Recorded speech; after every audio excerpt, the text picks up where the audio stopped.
The wind whispered through the trees as the sun dipped below the horizon, casting a golden glow over the old oak bench by the lake. For 70 years, it had remained her sacred place, her constant. Every evening, as the world around her moved on, she returned here, a woman of quiet grace, her silver hair flowing like the river beside her. She wore a quiet smile, but behind her eyes lay a lifetime of memories. She had waited. And not just for the sunset. Her name was Evelyn, and she was waiting for him, the man she had loved with every fiber of her being. They were young once, with dreams as wide as the skies. They had promised each other they would meet here, beside this lake, and grow old together.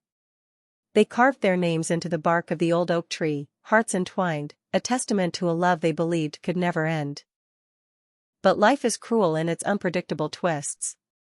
The war had come, and with it, the uncertainty of fate.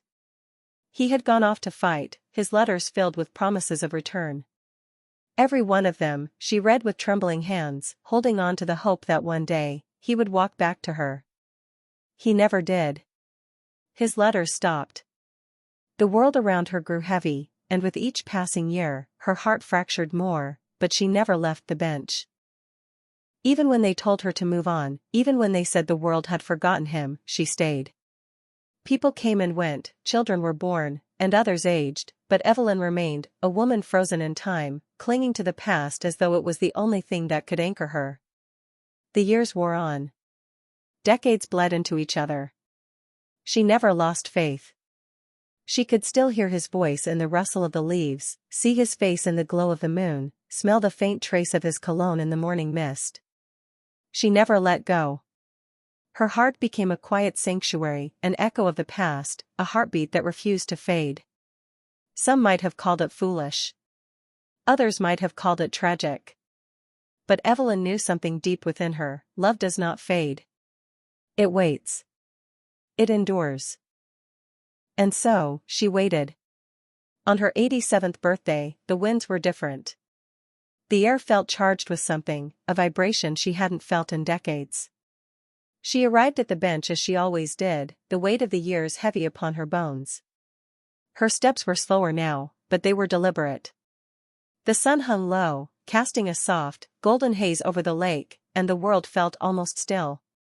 As she settled onto the bench, she noticed something strange.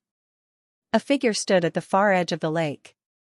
She had never seen him before. He was tall, his hair graying at the temples, but there was something about his gait, a familiarity that made her heart leap in her chest. And then, as though the world had slowed its spinning, he turned. Their eyes locked. It was him. She felt a tremor run through her. Was it a dream? A cruel trick of the light? Or had time, at last, honored her loyalty?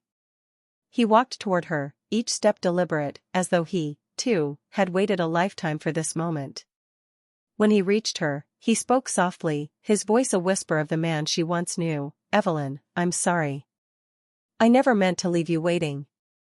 I never meant to disappear." Tears welled in her eyes as she gazed at him, and in that moment, she realized something. She had waited, yes, but not for him.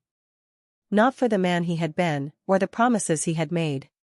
She had waited for something deeper, the purity of a love that had transcended time, a love that existed beyond the limits of life and death. She had waited for herself, to rediscover the part of her that had always been whole, even in his absence. With trembling hands, she reached out and took his. The warmth of his touch was the final piece, but it wasn't about the years lost. It was about the love that had never truly left her. He smiled, and for the first time Evelyn understood. It wasn't about waiting. It was about knowing. Knowing that love, once true, would always return, whether in the form of a person, a memory, or a quiet knowing in the heart. And as the evening sky darkened, they sat together in the fading light, no words needed. Because sometimes, waiting is not about holding on. It's about letting go. And in letting go, she finally found peace.